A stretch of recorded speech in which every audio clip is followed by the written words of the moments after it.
Hello मेरे प्यारे प्यारे नन्हे मुन्ने बच्चों, कक्षा 9th के बच्चों। आज आपसे मैं दो मीठी मीठी हंसाने गुदगुदाने वाली बातें करने और साथ में आपको प्रश्न उत्तर भी याद करवाऊंगा। कौन हूँ मैं, पहचानिए मुझे। मैं हूँ आपका शिक्षक अशोक कुमार नरवर। चलिए साखियों और शपथ की बात करते हैं, साथ में ये भी करूँगा भाई आपसे प्रश्न उत्तर याद नहीं तो चिंता क्यों करते हो, मैं हूँ ना आपकी टेंशन दूर करने के लिए। पर हाँ, एक बात है, आप मेरे चैनल को देखिए, मेरे वीडियो को देखिए, मेरे वीडियो को शेयर कीजिए और साथ में सब्सक्राइब भी कीजिए तो अच्छा रहेगा। तो मैं और वीडियो बनाता रहूँगा आपके लिए ना। तो चलिए अब बात करते हैं हम। सबसे पहले थोड़े हंस के है ना, हंसिए कैसे साखियाँ एवं शब्द। तो इसका पहला प्रश्न है, मानसरोवर से कवि का क्या अभिप्राय है। अभिप्राय का अर्थ होता है मीनिंग, आंसर, है ना, मतलब, आशय। ये अभिप्राय पूछ लिया तो उन्होंने मानसरोवर का मीनिंग पूछा है। तो कहा है मानसरोवर से कवि का अभिप्राय है या कवि के अनुसार मानसरोवर का मीनिंग है या मानसरोवर से कॉन्सेप्ट है हृदय रूपी तालाब से।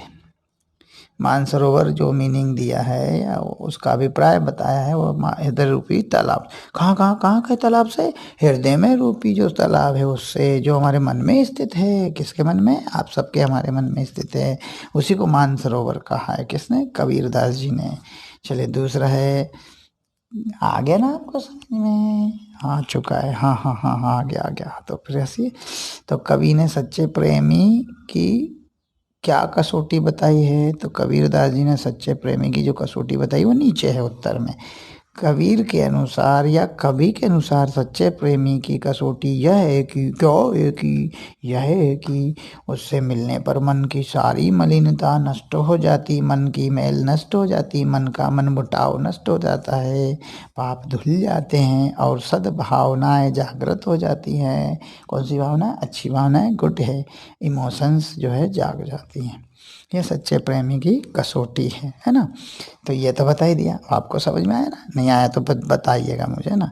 अगला प्रश्न है, तीसरे दोहे में कवि ने किस प्रकार के ज्ञान को महत्व दिया है। तीसरे दोहे में कवि ने या कबीरदास जी ने अनुभव से प्राप्त ज्ञान को महत्व दिया है।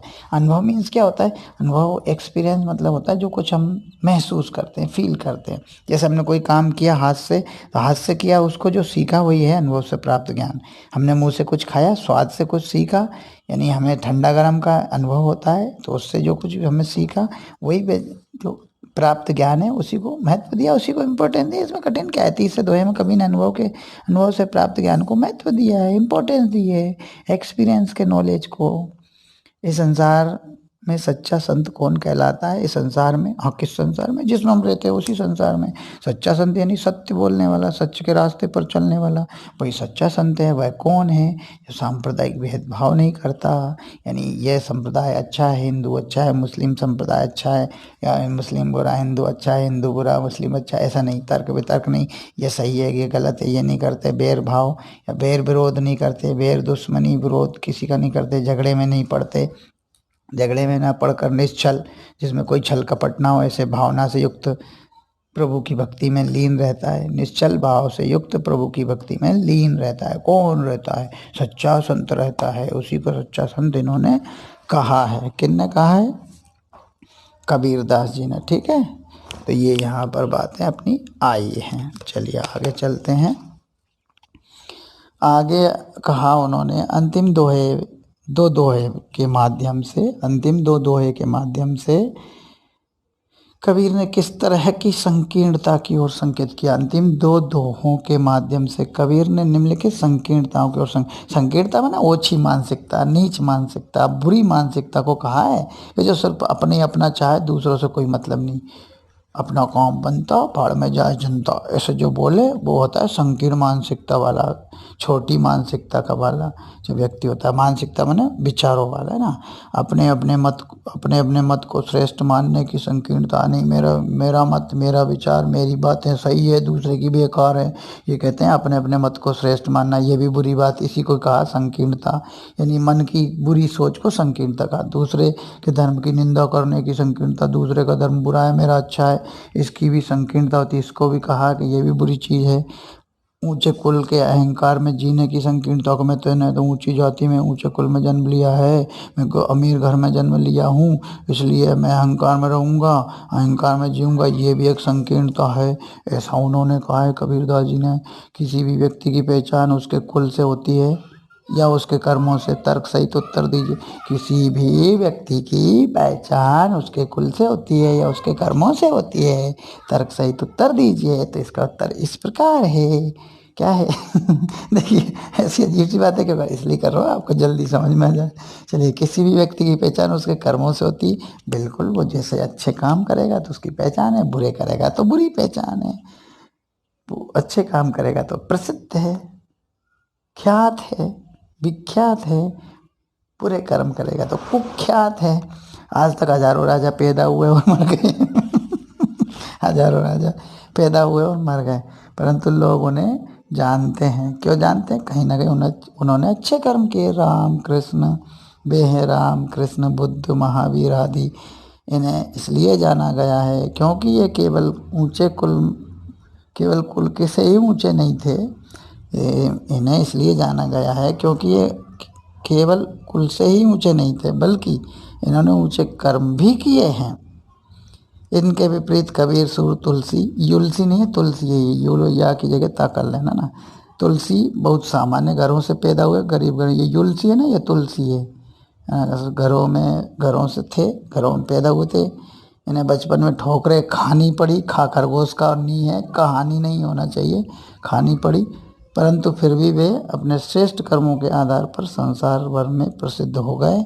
इसलिए हम कह सकते हैं कि महत्व ऊंचे कर्मों का होता है, ऊंचे कुल का नहीं होता है। बिल्कुल समझ गए ना क्या? परंतु वे फिर भी श्रेष्ठ कर्मों के आधार पर संसार में प्रसिद्ध हुए। भले ही उन्होंने ठोकरें खाई, भले ही सामान्य घरों में, गरीब घरों में पैदा हुए, लेकिन कर्म श्रेष्ठ रहे। इस आधार पर संसार भर में प्रसिद्ध हो गए, विख्यात हो गए। इसलिए हम कह सकते हैं कि महत्व ऊंचे कर्मों का होता है, ना कि ऊंचे कुल का होता है। फिर है काव्य सौंदर्य स्पष्ट कीजिए। तो काव्य सौंदर्य में, कविता में किस किस प्रकार की सुंदरता है? इसमें अलंकार, छंद, भाषा, है ना, और आदि आदि बातें होती है। देखिए क्या क्या बताया। प्रस्तुत दोहे में कबीरदास जी ने ज्ञान को हाथी या ज्ञानवान व्यक्ति को हाथी के समान कहा। जो ज्ञानी पुरुष होता है, ज्ञानी व्यक्ति होता है, वो हाथी के समान है, या हाथी की उपमा दी उसको। और लोगों की जो प्रतिक्रिया उसके प्रति, उसकी निंदा है, उसके लिए अच्छा बुरा बोलना है, वह है श्वान के समान भौंकना को कहा। यानी लोगों की प्रतिक्रिया को श्वान के समान, कुत्ते के समान भौंकना कहा है। और ज्ञानवान व्यक्ति हाथी के समान होता है। तो यहाँ लिखा है रूपक अलंकार का प्रयोग हुआ है, दोहा छंद का प्रयोग हुआ है। रूपक अलंकार है, दोहा छंद है। इस कविता का जो छंद है वो दोहा है। यहाँ सदुक्कड़ी भाषा है ना। सदुक्कड़ी भाषा का मतलब होता है जो पंचमेल खिचड़ी भाषा, और पंजाबी, राजस्थानी, भोजपुरी और ब्रज, अवधी, बुंदेली आदि भाषाओं का मेल जहाँ हो, पंचमेल खिचड़ी या सदुक्कड़ी भाषा है, उसी को कहा है। यहाँ सदुक्कड़ी भाषा का प्रयोग किया गया है। यहाँ शास्त्रीय ज्ञान का विरोध किया गया और सहज ज्ञान को महत्व दिया। किसका किसका विरोध किया? शास्त्रों से प्राप्त ज्ञान को। जो सहज यानी आसानी से जो ज्ञान मिल जाए, काम करने के अनुभव से जो ज्ञान प्राप्त हो, उसी को कहा सहज ज्ञान। करके देखो, उसी ज्ञान को सहज ज्ञान कहा। शब्द के प्रश्न वो थे साखियों के प्रश्न, अब शब्द के आते हैं। मनुष्य ईश्वर को कहाँ कहाँ ढूंढता फिरता है। चल ढूंढते फिर मनुष्य ईश्वर को देवालय मंदिर में ढूंढता है। भगवान तू मंदिर में? वो कहता नहीं हूँ। फिर वो कहता है मुसलमान, या खुदा तू मस्जिद में? कहते हैं मैं नहीं हूँ मस्जिद में, काबा में भी नहीं हूँ। और ये भगवान शंकर को हम कैलाश में ढूंढते हैं, वो कहते मैं नहीं हूँ, मैं तो तेरे मन में हूँ, मैं तेरे मान सरोवर में हूँ, है ना, हृदय रूपी मन में हूँ, है ना, हृदय रूपी सरोवर। आगे लिखा, कवि ने ईश्वर प्राप्ति के लिए किन प्रचलित विश्वासों का खंडन किया? कवि ने ईश्वर प्राप्ति के लिए, है ना, ईश्वर प्राप्ति के लिए प्रचलित विश्वासों का खंडन किया जो निम्न है। उनके अनुसार ईश्वर न मंदिर में है, पहला खंडन, न मस्जिद में है, दूसरा खंडन, न काबा में, तीसरा खंडन, न कैलाश आदि तीर्थ यात्रा में, चौथा खंडन, वह न कर्म करने से मिलता है, पांचवा खंडन, न योग साधना से मिलता है, छठा खंडन, न बैरागी बनने से मिलता है, वैरागी बनने से मिलता है, सातवां खंडन। ये 7 खंडन किए उन्होंने। ये सब ऊपरी दिखावे हैं, ढोंगे, इनमें मन लगाना व्यर्थ है, इनमें व्यर्थ मन लगाना नहीं चाहिए, बल्कि ईश्वर को मन से याद करना चाहिए। कबीर ने ईश्वर को सब श्वासों की श्वास क्यों कहा है? तो सब श्वासों की श्वास से कबीर का तात्पर्य या अर्थ या मीनिंग यह है कि ईश्वर कण कण में व्याप्त है। अरे ईश्वर तो कंकड़ पत्थर मिट्टी नदी पहाड़ पर्वत जीव जंतु पशु पक्षी मनुष्य सब में है। धूल के कण में तक है, राख में है, आग में है, लोहे में है, चांदी में सोने में सब में है। तो कण कण में व्याप्त है, सभी मनुष्यों के अंदर भी है। जब तक मनुष्य की सांस यानी जीवन है तब तक ईश्वर उसकी आत्मा में है। सांस खत्म, ईश्वर बाहर, तो मनुष्य का शरीर मृत हो गया, मर गया। ठीक है, आगे मर गया, कौन मर गया? मनुष्य का शरीर। कबीर ने ज्ञान के आगमन की तुलना सामान्य हवा से न करके आंधी से क्यों की है? कबीर ने ज्ञान के आगमन की तुलना सामान्य हवा से न करके आंधी से इसलिए की है क्योंकि सामान्य हवा में स्थिति परिवर्तन की क्षमता नहीं होती। धीरे धीरे बहने वाली हवा कभी परिवर्तन नहीं लाती, स्थितियों में बदलाव नहीं ला सकती, परिवर्तन मतलब न लाने की क्षमता होती है, शक्ति होती, ताकत होती है, नहीं होती है ताकत उसमें। परंतु तीव्र गति से चलने वाली हवा, जिसको आंधी कहा जाता है, आंधी के रूप में चलती, तीव्र गति से चलने वाली हवा आंधी कही जाती है, आंधी के रूप में चलती है, तो वह स्थिति बदल देती है। क्यों? क्योंकि आंधी में वो क्षमता होती है कि वो सब कुछ उड़ा सकती है और बहुत उखाड़ कर फेंक सकती है। ज्ञान में भी प्रबल शक्ति होती है, जिससे वह मनुष्य के अंदर व्याप्त अज्ञानता के अज्ञान रूपी अंधकार को, अंधेरे को दूर कर देती है। क्या कर देती है? अज्ञान रूपी अंधेरे को। ज्ञान की आंधी का भक्त के जीवन पर क्या प्रभाव पड़ता है? ज्ञान की आंधी का भक्त के जीवन पर यह प्रभाव पड़ता है कि उसकी सारी शंकाएं, अज्ञानता नष्ट हो जाती, अज्ञानताओं का नाश हो जाता है। शंकाएं और अज्ञानताओं का नाश हो जाता है। किसका? ज्ञान रूपी आंधी के कारण। किसके कारण? ज्ञान रूपी आंधी के कारण मनुष्य के जीवन पर गहरा प्रभाव पड़ता है, और प्रभाव यह पड़ता है कि उसके सारी शंकाएं, अज्ञानता का नाश हो जाता है। वह मोह के सांसारिक बंधनों से मुक्त हो जाता है। ये मेरा, ये तेरा, ये अच्छा, वो बुरा, इस सांसारिक बंधनों से मुक्त हो जाता है। मन पवित्र तथा निश्चल होकर प्रभु भक्ति में तल्लीन हो जाता है। मन जब पवित्र और निश्चल हो जाता है तो वो प्रभु भक्ति में लीन हो जाता है। अगला दिया, हित चित्त की द्वे धूनी गिरानी मोह पलिंडा टूटा मतलब यह ज्ञान की आंधी के कारण मनुष्य के मन पर पड़े प्रभाव के फलस्वरूप मनुष्य के स्वार्थ रूपी दोनों खंभे टूट गए तथा मोह रूपी बल्ली भी गिर गई। मोह रूपी जो बल्ली थी, रूपी आया मतलब रूपक अलंकार है यहाँ। इससे कामना रूपी छप्पर भी गिर गई, छत भी गिर गई, जो छप्पर तनी थी कामना रूपी, यानी रूपी बताया, यानी स्वार्थ को तो खंभा का रूप बताया, मोह को बल्ली का रूप बताया, और कामनाओं इच्छाओं को छप्पर का रूप बताया। उसके मन की बुराइयां नष्ट हो गई है और उसका मन साफ हो गया है। किससे? इन सब के गिरने से। फिर ज्ञान रूपी आंधी के पश्चात भक्ति रूपी जल की वर्षा हुई। ज्ञान रूपी आंधी आई तो भक्ति रूपी जल की वर्षा हुई। अरे ज्ञान रूपी आंधी आई, कभी नहीं देखी मैंने तो ज्ञान रूपी आंधी, और आई होगी भैया, किसी ने देखी होगी। और भक्ति रूपी बरसात मैंने नहीं देखी, पर हो गई। जिसे प्रेम में हरि के सब भक्त भीग गए। जिसके प्रेम में उस भक्ति रूपी वर्षा के भक्ति रूपी जल की वर्षा में हरि के जो भगवान के जो भक्त थे वो सब भीग गए। अर्थात ज्ञान की प्राप्ति के बाद मन शुद्ध हो जाता है। अब उन्हें ज्ञान की